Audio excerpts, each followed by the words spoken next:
ada ibadah sunnah yang harus kita jalankan selama ada di Masjid Nabawi sebelum pelaksanaan ibadah haji. Ya, namanya sholat arba'in. Arba'in itu apa? Sholat 40 waktu berjamaah yang boleh putus di Masjid Nabawi. Artinya sebelum tanggal 9 Zulhijjah jamaah haji masuk dulu di Madinah. Ya, nanti ambil mikot hajinya di bin Alif di Madinah. Jadi kita melaksanakan yang namanya arba'in. Tapi di saat jamaah semua hanya menjalankan ibadah umroh, yang dilakukan di Masjid Nabawi berkaitan dengan umroh tidak ada. Karena umroh semuanya berakhir di Makkah. Ya, umroh itu hanya niat, tawaf, sa'i, takallur, takbir, itu semuanya sudah kita laksanakan di Makkah. Yang dilakukan di Madinah, jikalau paket umrohnya kok 5 hari Mekah, 5 hari Madinah, yang kita lakukan di Madinah ziarah di makam Rasulullah. Nah, di sini ada semua replika gerbang makam Rasulullah yang pintu hijau 2. 1, 2 itu replika pintu gerbang makam Rasulullah. Ya. Yang di sebelah kanan penjenengan itu replika mimbar Rasulullah yang dulu pernah dipakai beliau waktu khotbah. Dulu bentuknya seperti itu. Sampai sekarang pun yang di Madinah masih ada. Jarak antara depan makam Rasulullah sama mimbar tempat khotbahnya beliau dinamakan Rawdah. Apa itu Rawdah dan apa gunanya Rawdah? Ada semua seperti firman-Nya Allah, Rawdah min riyadil jannah. Rawdah itu suatu surga. Yang mana kegunaan daripada Rawdah itu kita tidak bisa masuk di dalam Rawdah, usahakan selalu berdoa mohon istighfar, mohon ampunan sama Allah.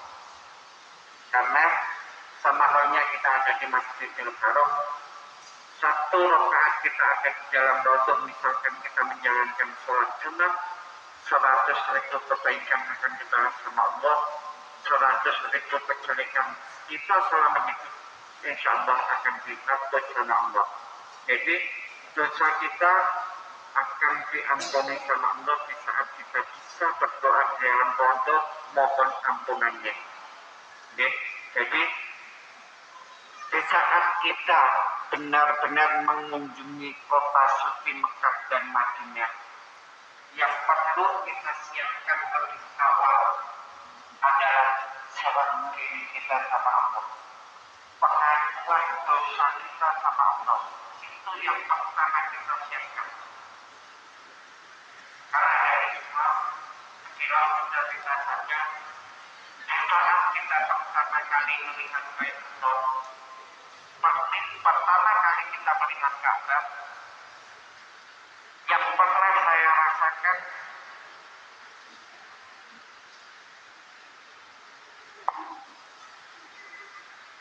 tanpa diundang, air mata itu kan gambaran perjalanan kita jelas sekali terlihat di saat kita melihat Ka'bah yang pertama. Makanya tadi saya bilang ke penjaringan semua, walaupun sebentar, rasakan bahwa kita memang benar-benar berada di depan Baitullah. Kalau kita bisa membayangkan seperti itu, penuh gadai. Semua kesalahan, semua perjalanan hidup melihat. Makanya sering saya akan sampaikan, terutama untuk kalian yang masih jauh perjalanan ini, persiapkan di saat kita benar-benar ada niat sampai ke Baitullah, yang pertama kita bawa penyerahan diri kita kepada Allah. Akui dosa kita sama Allah. Sama halnya panjenengan bisa masuk di rodo. Jangan mentang-mentang aku sampai di Madinah bisa di rodo. Apa yang perlu kita persiapkan saat kita masuk rodo? Serah diri kita sama Allah. Ya Allah, di tempat yang mulia ini saya mohon kepadamu ya Allah, ampuni segala dosa saya, ampuni segala dosa orang tua saya, ampuni segala dosa-dosa saudara-saudara saya. Itu yang kita bawa, yang kita panjatkan saat kita ada di tempat-tempat yang dibahagiakan. Hadirin semua, memang seperti itulah kisah ya. Sepanjang kita ada di tanah suci, kalau memang niat kita benar-benar hanya mencari ridhonya Allah, semuanya terbuka. Jadi kayak penjenengan lihat LCD jalan dosa ini seperti ini, semua kelihatan. Makanya perlu persiapan, serah diri kita sama Allah. Pengejar apa, tiba-tiba ada yang mengingat kita diajak untuk mencium, untuk berdoa di situ. Kita tidak tahu seperti itu. Ada yang saat di Ka'bah tidak bisa melihat Ka'bah, banyak cerita seperti itu. Karena apa? Serah diri kita kurang, pengakuan kita kurang, masih ada kesombongan di dalam hati. Makanya kalau kita sudah memang siap-siap benar ke sana, lakukan yang pertama kali, pengakuan diri kita. Mudah-mudahan saja sedikit ini ada berkah manfaatnya untuk pembelajaran kita ke depan. Jadi yang kita lakukan intinya di dalam Masjid Nabawi, sebelum haji kita melakukan arba'in, di saat kita paketnya umroh, ziarah di makam Rasul, berdoa di Taman Rodo. Hanya itu saja. Selainnya kita nanti berdoa ziarah di makam lagi, ziarah di makam Sayyidina Umar, Utsman, Ali, ya semuanya ada di Madinah. Mudah-mudahan besok semuanya bisa praktek, bisa ziarah sampai makam Madinah semuanya. Karena ini waktunya hujan, kita break dulu, istirahat, nunggu sampai agak reda, nanti baru menjalankan wukufnya gitu. Rodo lama suwi sidik rodo itu, santai aja. Karena di luar saya kayaknya juga sudah berhenti nih untuk yang masuk. Kita istirahat dulu sebelum melanjutkan perjalanan wukuf ke Arafah. Mudah-mudahan nanti ada jeda waktu perang lagi ya, nggak hujan gitu ya. Kita istirahat dulu. Bagaimana ya?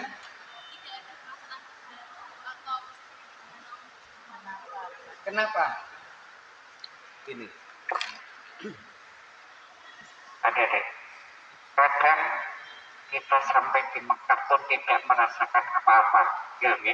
Tidak bisa merasakan apa-apa, tidak bisa melihat apa-apa, pokoknya jalan saja gitu. Satu, mungkin memang kita ditakdirkan seperti itu sama Allah. Nah, awalnya tadi yang saya persiapkan, saya bilang, yang perlu kita persiapkan selain ongkos yang buat, niat kita di sana apa? Niatnya apa? Kalau kita niat ke sana menyempurnakan agama Islam kita, kesempurnaan itu ada insya Allah. Karena kita sampai di Mekah itu ada dua alternatif. Satu, panggilan Allah untuk kita melaksanakan ibadah. Satu, niat jeng-jeng untuk jalan-jalan. Ya, paham ya? Kalau niatnya ya jalan-jalan, sampai di sana intuki mau jalan-jalan, tidak bisa merasakan sama sekali. Tapi kalau memang itu benar-benar niat kita lillahi ta'ala, ya, di perjalanan pun sudah terasa semuanya. Itu ya. Ya, apa? Garis besarnya niat awal. Kalau kita niat benar, ya Allah, saya mohon kepadamu, bimbinglah saya untuk sampai di Makkah Madinah. Allahumma yasir lana yasirhum ziyaratal Makkatal Mukarramah wa ziyaratal Madinatal Munawwarah. Niat, ya, mudah-mudahan saja semuanya dari niat itulah Allah akan menguji keimanan kita. Ya. Karena adik-adik, 1001 cerita di saat orang menjalankan ibadah haji dan umroh. Banyak sekali cerita. Yang cerita itu semuanya nyata. Ada orang diajak 7 kali tawaf, tapi masih tanya sama mutawifnya, Pak, Ka'bah gimana? Nah, aneh kan? Hanya satu orang. Pak, Ka'bah gimana? Padahal kita satu mutawif 200 orang. Sudah selesai tawaf 7 kali, geret, Pak, Ka'bahnya Pak. Nah, ini kalau kita pikir tidak masuk, logika tidak masuk. Orang itu sudah diajak tapi kok tidak sama lihat. Akhirnya beliau mengatakan setelah selesai sampai di hotel kami cerita saya selama hidup gini semuanya. Itulah balasannya. Makanya untuk yang kedua kalinya diajak lagi sama motorisnya besoknya, ya. Setelah besok selang hari dan malam dia mengakui semuanya, paginya diajak bisa mereka. Itulah cerita ketika jamaah ada di sana. Ada yang merasakan di lantainya Baitullah itu seperti api. Dia merasa kakinya seperti terbakar. Padahal adem. Walaupun suhu 48 derajat, tapi angin tetap adem saat kita ada di sana. Karena apa? Ruangan semuanya AC.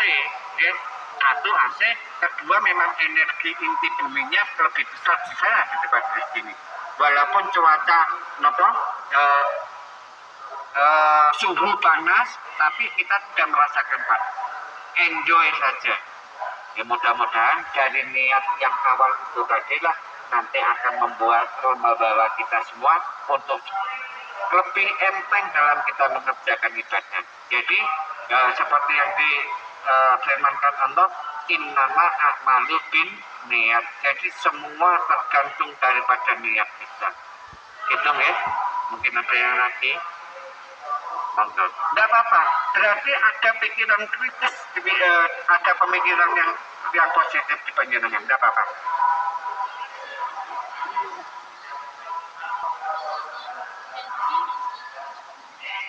Ada semuanya. Sebelum atau gini aja ya, saya sampaikan di sini mungkin materi saat wukuf saya sampaikan di sini gitu. Tuh saya mohon izin, mungkin materinya wukuf saya sampaikan di sini ya, karena ini tempatnya waktunya hujan. Mungkin bisa saya sampaikan ke adik-adik semuanya. Adik-adik, jamaah semua, wukuf melaksanakan ibadah haji wukuf itu tanggal 9 Dzulhijjah. Jadi syaratnya haji ya, tawaf, sa'i, wukuf dilaksanakan tanggal 9. Tanggal 8 kita tawaf sa'i, tanggal 9 wukuf di Arafah. Waktunya pagi hari sampai setelah matahari tergelincir ke arah barat. Adik-adik semua, apalagi ini, masalah wukuf inilah yang paling berat dalam kita menjalankan ibadah. Adik-adik, wukuf tempatnya satu,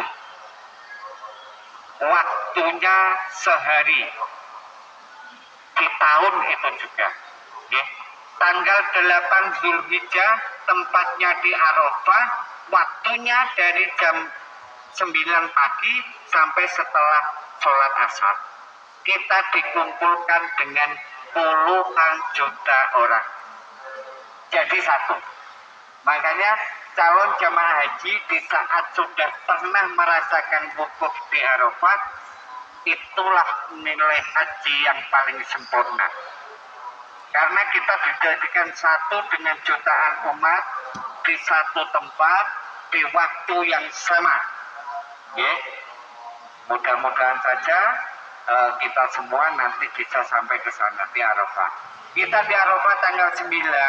Setelah tanggal 9 habis sholat asar, nanti jamaah melanjutkan lagi perjalanan mabit di Musdalifah. Di Musdalifah itulah kita semua jamaah disunnahkan untuk mengambil kerikil yang jumlahnya 70. Kenapa jumlahnya 70? 7 butir itu untuk wajibnya haji, yang 63 sunnahnya haji. 7 butir wajibnya tanggal 10 Dzulhijjah, sunnahnya yang 63 itu dibagi 3, tanggal 11, 12, 13 Dzulhijjah. Jadi tanggal 11 kita lempar 21 butir, tanggal 12 21, tanggal 13 21. 21 kali 3 63 plus 7 untuk tanggal 10. Jadi kalau kita mabit di Musdalifah, jumroh yang kita ambil 70 butir. Ataupun misalkan dari penjenengan semua tidak mendapat 70 butir, minimal 34. 34 itu dengan pembagian 7 untuk wajibnya di tanggal 11, pula 3, Husto 3, Akobah 3 berarti 9, 9 kali 3 27 plus 7 berarti 34 butir. Itu minimal ya. Karena kalau kita tidak bisa menutup yang 7 butir untuk 21 butir untuk tanggal 11, 12, 13 itu tidak apa-apa. Yang penting tanggal 10 kesempurnaan hajinya ada 7 butir. Itu ada ya. Setelah lempar jumroh tanggal 10, ibadah haji diakhiri dengan tahalul lagi. Di Mina itu kita tahalul lagi. Setelah tahalul selesai, kita pulang lagi ke Mekah, ya. Kita pulang ke Mekah menjalankan tawaf wada atau tawaf terakhir sebelum pulang lagi ke tanah air. Nah, setelah itulah baru kita bebas jalan, ya, mau jalan-jalan, mau belanja. Kalau hajinya sudah selesai tanggal 14-nya. Jadi mulai tanggal 14 waktunya free, ya, waktunya santai. Tapi jangan keenakan nunggu waktu pulang jalan-jalan toh ibadahin enggak ya sama juga. Walaupun sudah haji, usahakan jamaahnya jangan sampai putus gitu ya semuanya. Jadi pergunakan waktu sebaik mungkin di saat kita ada di kota suci Mekah ataupun Madinah, terutama sholat 5 waktu jangan sampai sendirian. Nih, lebih abdul di Madinah yang masuk Nabawi. Di Masjid Nabawi 1 jam sebelum waktu iqamah jamaah sudah start semua. Gitu ya. Karena 15 menit sebelum waktu iqamah pintu gerbang sudah ditutup. Nanti jamaah dapatnya paling luang di jalan sana. Ya, kadang-kadang kita sholat orang lalu-lalang keluar masuk biasa ya. Karena semuanya sudah menjadi janjinya Allah, itu tempat suci dimanapun kita sholat sah-sah saja gitu ya. Mudah-mudahan semuanya nanti bisa ke sana, amin. Kelas berapa sekarang? Kelas 8. Ya udah apa-apa tuh sambil berdoa, yang penting doanya itu diperkuat ya Allah, kapan saya sampai ke Mekah. Allahumma yasir lana yasirhum ziyaratal Makkatal Mukarramah wa ziyaratal Madinatal Munawwarah. Itu diperbanyak ya.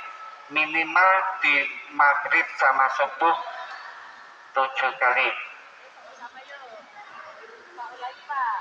Bismillahirrahmanirrahim. Bismillahirrahmanirrahim. Allahumma yasir lana yasirhum ziyaratal Makkatal Mukarramah wa ziyaratal Madinatal Munawwarah ya arhamar rahimin. Itu ditambah dengan sholawat ya. Sholawat yang paling baik benar. Semua sholawat baik, tapi tolong amalkan. Sallallahu ala Muhammad, sallallahu alaihi wasallam, sallallahu ala Muhammad.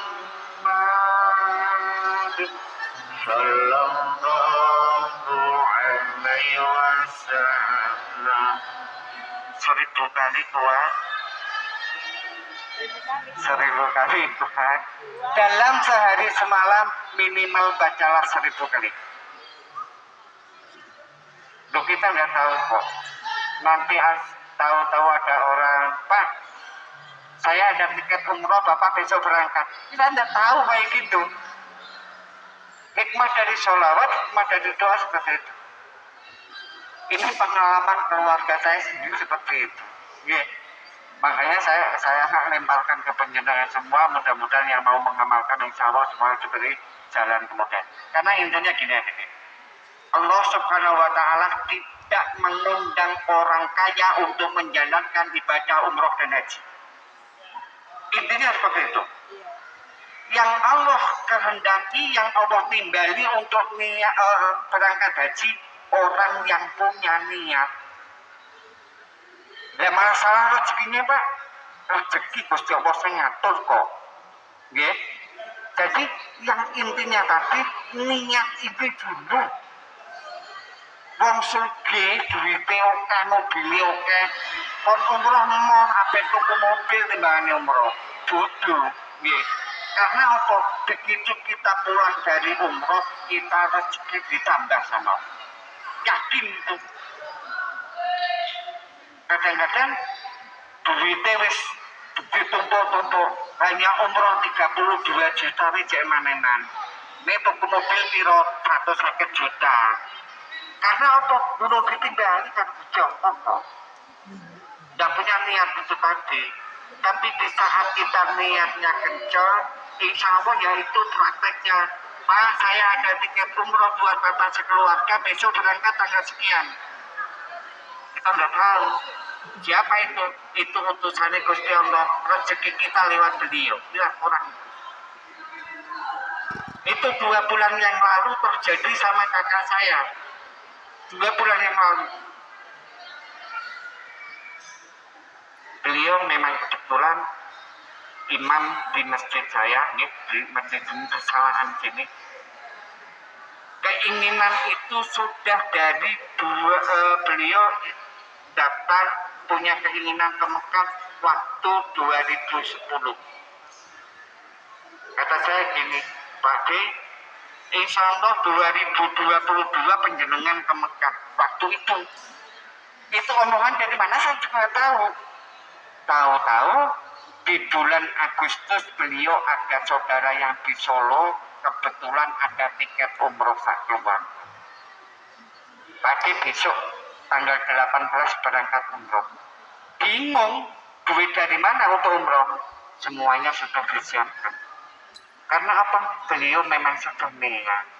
Jadi itu tadi intinya semuanya diawali dengan niat. Satu lagi saya tekankan, Allah tidak memanggil orang kaya untuk berhaji ataupun umroh, tapi Allah memanggil orang yang punya niat untuk menjalankan.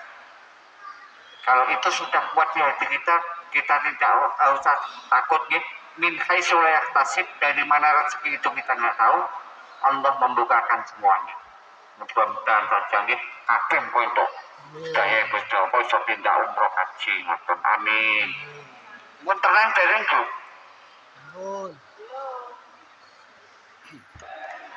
Adik-adik semua, sebenarnya kunci kesuksesan kita ini yang akan pengalaman pribadi saya mau saya sampaikan ke penjenengan semua. Sebelum mempunyai niat apapun, tolong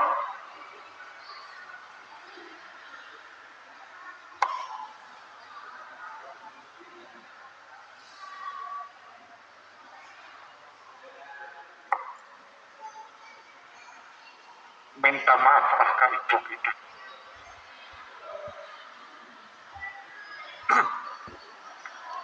Basuhlah kaki beliau.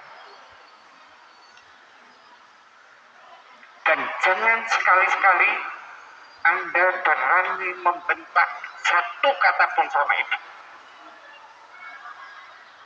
Kalau kamu tidak percaya, buktikan. Pulang dari di sini, basuh kaki ibumu, minta sama ibu, Bu, doakan saya secepatnya bisa sampai ke Mekah Madinah. Insya Allah. Ya. Jadi kunci kita sebenarnya ada di orang tua kita, deh. Makanya anak-anak zaman sekarang kadang-kadang karena pengaruh teknologi sama orang tua berani. Padahal kalau kita benar-benar mau menjalankan hal itu, tidak akan lama Allah akan membuka semuanya. Karena ridhonya Allah itu hanya ridho dari orang tua. Surga kalian ada di telapak kaki ibu. Jadi kuncinya hanya itu. Satu contoh, kalau kamu mau ujian sekolah, sebelum ujian, tolong ibu suruh duduk, basuh kaki ibu, buat cuci muka kita, buat minum kita, sambil berdoa, Bu, saya mohon doakan ujian saya sukses. Intinya hanya di situ. Ini pengalaman pribadi saya. Ya. Setelah hal itu saya jalankan, Allah memang luar biasa membuka semuanya untuk saya dan keluarga. Dulu saya itu orang paling bandel. Perjalanan ini saya dapatkan, saya ada di Cirebon. Ini berbagi saja Bang. Di Cirebon, dari Cirebon ke Semarang punya duit 15.000 waktu itu. Pagi-pagi saya sholat di pinggir masjid, tidak tahu itu orang apa jin, saya juga tidak tahu. Apa yang kamu cari? Saya ceritakan semua perjalanan hidup. Pulanglah, besok pagi sesampai di rumah, dudukkan orang tuamu dua-duanya, basuh kakinya, minum airnya. Benar-benar adik saya praktekkan itu. Sampai ibu saya juga bingung, kamu itu kenapa? Sudah waktu itu betul. Saya basuh kaki beliau, saya minta beliau berdoa, hilangkan semua keruwetan masalah saya, Bu, tolong. Dalam jangka tidak kurang dari 7 hari, semuanya terbebas. Jadi inilah yang sering saya sampaikan, sering saya berbagi ke teman-teman. Kenapa kamu bisa seperti itu? Saya tidak tahu. Saya hanya lillahi ta'ala mengharapkan ridhonya Allah saja. Kunci apa yang pernah kamu jalankan? Saya sampaikan dulu perjalanan saya seperti ini, kisah saya seperti ini, dibuka dengan ridhonya orang tua. Makanya sekali-sekali jangan pernah adik-adik semua, kata satu pun kita bentak ibu, kalau sakitnya sampai di hati, susah sekali orang tua memaafkan. Okay. Jadi ibu itu melahirkan kita sakit, tapi lebih sakit dengan perkataan kita yang satu ucapan. Bodoh orang ngerti, itulah yang membuat hati sakit orang tua. Jadi kunci semuanya, berbaktilah kepada orang tua. Seperti apa keadaan orang tua kita? Ya. Mudah-mudahan saja pengalaman ini ada hikmah kehidupan dengan kabeh. Ini orang hujan mungkin saya nggak cerita seperti ini, karena hikmah hujan itu guys. Hikmah hujan kita bisa berbagi cerita. Jadi semuanya kita awali dari pribadi kita sendiri. Ya. Satu, bakti kita ke orang tua lebih utama. Karena ridhonya Gusti Allah, ridho walidain, khususnya ibu. Moga-moga wae anak-anak adik-adik dari SMP 1 Ungaran. Sebenarnya jaraknya Ungaran Gunung Pati beda kan. Ini karena saya ada di Gunung Pati sini. Mudah-mudahan suatu saat kita akan bisa ketemu lagi ya, di waktu dan lain hal, di waktu dan kesempatan yang lebih baik lagi untuk kita saling berbagi ilmu, berbagi pengalaman ya. Padahal kalau saya itu di rumah ya, ning omah niku yang ngomong loro to. Duwe anak loro ning ora ning omah Bapak Ibu. Kadang makanya anak saya tuh segini. Makanya di sini setiap saya membawa anak-anak SMP itu saya ingat selalu ya, walaupun anak saya masih jauh ya, kadang-kadang ya ada sakan seusia SMP kelas 3 Bapak anak saya. Yang kedua ya, yang pertama juga sudah gede, alhamdulillah semuanya dari pesantren, jadi di rumah hanya berdua saja anak-anak jauh. Mudah-mudahan semuanya diberi kesehatan, keselamatan semuanya. Ya, mudah-mudahan adik-adik juga gitu. Jadi intinya berbaktilah ke orang tua Anda, orang tua kalian. Ya, pulang dari sini yen wingi ana sing wani nyentak karo mboke, aja dipraktekke, dirubah. Ya. Jadi orang tua itu sebenarnya tidak minta kita untuk harta benda yang lebih, perhatian saja kan. Kadang-kadang anak saya juga segitu, tapi gini, pas sing cewek niku mesti ora mbokne ngono ya karepe, tapi lain waktu saya ajak sendiri, jangan sekali-sekali kamu berani salah itu. Sudah, alhamdulillah sampai sekarang nurut.